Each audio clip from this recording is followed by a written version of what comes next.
వరుస పెట్టి ఏదో ఒక ఇష్యూ వస్తూనే ఉంది అల్లు అర్జున్‌కి. ఓ పక్క మెగా ఫ్యాన్స్‌తో కోల్డ్ వార్ నడుస్తుంది. మెగా ఫ్యామిలీతో నడుస్తుంది. మెగా ఫ్యాన్స్‌తో డైరెక్ట్ వారే నడుస్తుంది. 'పుష్ప 2'కి రావాల్సిన మైలేజ్ మెగా ఫ్యాన్స్ గొడవల్లో పడి అది కొట్టుకుపోయింది. మైక్ పట్టుకుంటే నోరు జారుతున్నాడు అల్లు అర్జున్. సాక్షాత్తు తెలంగాణ ముఖ్యమంత్రి పేరే మర్చిపోయాడు. ఏపీ మంత్రి కందులు దుర్గేష్ పేరు మర్చిపోయి కవర్ చేసే ప్రయత్నం చేశారు. అంతెందుకు ప్రాణ స్నేహితుడు తనని ఈ లెవెల్‌లో నిలబెట్టింది ఆయనే అని అల్లు అర్జునే చెప్పే సుకుమార్ బండిరెడ్డి పేరే మర్చిపోయి బండి సుకుమార్ రెడ్డి అనేసాడు. అదో రచ్చయింది. సో, ఈ గందరగోళ పరిస్థితిలో ఉన్నారు అల్లు అర్జున్ ఎందుకో. 'సంధ్య థియేటర్‌లో' తొక్కిసలాట తనను మరింత ఇబ్బంది పెట్టింది దీన్ని. లైఫ్‌లో ఎప్పుడూ మర్చిపోలేనటువంటి ఒక బిగ్గెస్ట్ ఘటన. అదే టైంలో లైఫ్‌లో ఎప్పుడూ మర్చిపోలేనటువంటి బిగ్గెస్ట్ హిట్. 2 ఒకేసారి వచ్చాయి. ఏందో ఈ టైం అర్థం కావట్లేదు. ఈ ఘటన విషయంలో బన్నీ సకాలంలో కరెక్ట్‌గా స్పందించలేదు అనేటువంటి అపవాదం మోస్తున్నారు. అంటే ఇష్యూ జరిగింది. జరిగిన తర్వాత అయినా సరే వెంటనే స్పందించి ఆ కుటుంబాన్ని ఆదుకుని నిలబడితే వేరేలా ఉండు. చాలా లేట్‌గా స్పందించారు. దాన్ని మళ్ళీ ఈ కవరింగ్ అనే విషయంలో అల్లు అర్జున్ చాలా తీవ్రంగా దొరికిపోవడం చాలా బాధేస్తది. 25,00,000 సహాయం ప్రకటించారు. డెఫినెట్‌లీ ఎవరైనా సరే ఒప్పుకోవాలి. కానీ ఒక నిండు ప్రాణానికి అది సరిసమానం కాలేకపోయింది. వెంటనే స్పందించి దాని యొక్క మోరల్ గ్రౌండ్స్‌లో వేరేలా ఉండదు. లీగల్ గ్రౌండ్స్ అనేవి అవి ఎప్పటికీ అట్లాగే ఉంటాయి. అవి వాటి కథ అలాగే ఉంటది. సో, ఇప్పుడు వ్యవహారం అరెస్ట్ వరకు వెళ్ళింది.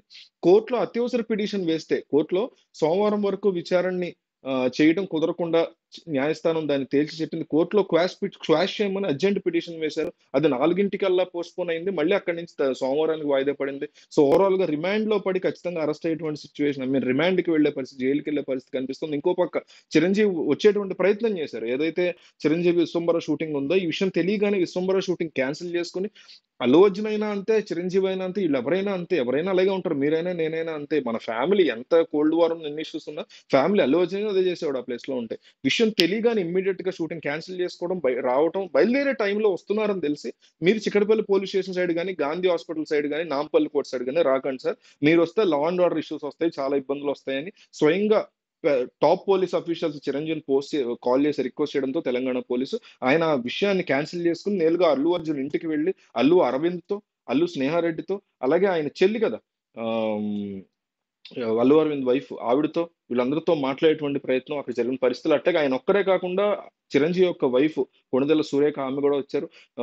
అంటే ఎంత కాదనుకున్న పక్క రాష్ట్రపు డిప్యూటీ సీఎం ఈ రాష్ట్రంలో ఎంతో కొంత ఇన్‌ఫ్లూయెన్స్‌నో ఎంతో కొంత అట్‌లీస్ట్ సరైన విధానంలో కేసు వెళ్ళేలాగా చేసేటువంటి ప్రయత్నాలేమో చేస్తారని పవన్ కళ్యాణ్ కూడా రంగంలో దించే ఆలోచనలో ఉంది. నేను ఇన్‌స్టాగ్రామ్‌లో ఒక వీడియో పెట్టా. చంద్రబాబు నాయుడు పవన్ కళ్యాణ్ చెప్తున్నారు. అది చూస్తే మీకు చాలా క్లియర్‌గా అనిపిస్తది. ఎగ్జాక్ట్‌గా అదే అంటలేదు గానీ చాలా మటుకు అట్లాగే ఉంది. అది లైవ్ తీసినటువంటి వీడియో మేము టీవీలో. అందులో చంద్రబాబు చాలా ఒక విషయం చెప్పగానే బ్రేకింగ్ న్యూస్ లాంటిది వెంటనే పవన్ కళ్యాణ్ యొక్క ఫేస్‌లో అవునా? నిజమా? అవును. నాకు తెలీదే అని షాక్ అయ్యాడు. అంటే పెద్దగా యాక్టివ్‌గా ఉండరేమో, సోషల్ మీడియాలో అట్లా చూసుకోరేమో, లేదా ఆయన టీమ్ గూడా ఆయనకేం చెప్పలేదేమో. వెంటనే ఆహ్, ఆహ్, చాలా యాక్టివ్‌గా ప్రతీదీ వెంటనే తెలుసుకుంటూ ఉంటారు చంద్రబాబు. జగన్‌లాగా, పవన్ కళ్యాణ్‌లాగా, రేవంత్‌లా, కేసీఆర్‌లాగా గాదు. ప్రతి విషయం తెలుసుకునే ప్రయత్నం చేస్తుంటారు ఆయన. అందులో భాగంగా ఆయనకి తెలిసిందో మరి ఆయన టీమ్ చెప్పిందో గాని, వెంటనే పవన్ కళ్యాణ్‌కి చెప్పడం, పవన్ కళ్యాణ్ అవునా? నిజమా? అంటూ షాక్ అవ్వడం ఇదంతా మనం ఆ వీడియోలో చూడొచ్చు. సో, మరి పవన్ కళ్యాణ్ రంగంలోకి దిగాలని చాలా మంది కోరుకుంటున్నారు. చాలా మందైతే చిరంజీవి కూడా రావద్దు ఈ టైంలో సైలెంట్‌గా ఉండాలన్నారు. కొందరు మూర్ఖులు. చాలా తప్పుడు పని. ఇదే కష్టం చిరంజీవికొచ్చినా, చిరంజీవి ఫ్యామిలీ ఎవరికొచ్చినా ఖచ్చితంగా వస్తది. అల్లు అర్జున్ గతంలో కూడా పవన్ కళ్యాణ్ అనేక రకాల ఇబ్బందులు పడినప్పుడు, మీడియా ద్వారా ఇబ్బందులు పడినప్పుడు నిలబడిన వ్యక్తి అర్జును. ఫస్టే వచ్చి నిలబడ్డాడు చిరంజీవి కంటే ముందు అది మర్చిపోకూడదు. సో, ఈ కైండ్ ఆఫ్ వార్ అనేది పక్కన పెట్టేసి వీళ్ళందరూ ఒకళ్ళ కోసం నిలబడ్డాన్ని అప్రిషియేట్ చేయాలి. అట్లాగే పవన్ కళ్యాణ్ కూడా రంగంలో దిగాలని చాలా మంది కోరుకుంటున్నారు. దాని మీద మీ అభిప్రాయం ఏంటి? కంపల్సరీ కామెంట్ చేయండి. మన ఛానెల్ సబ్స్క్రైబ్ చేసుకోండి.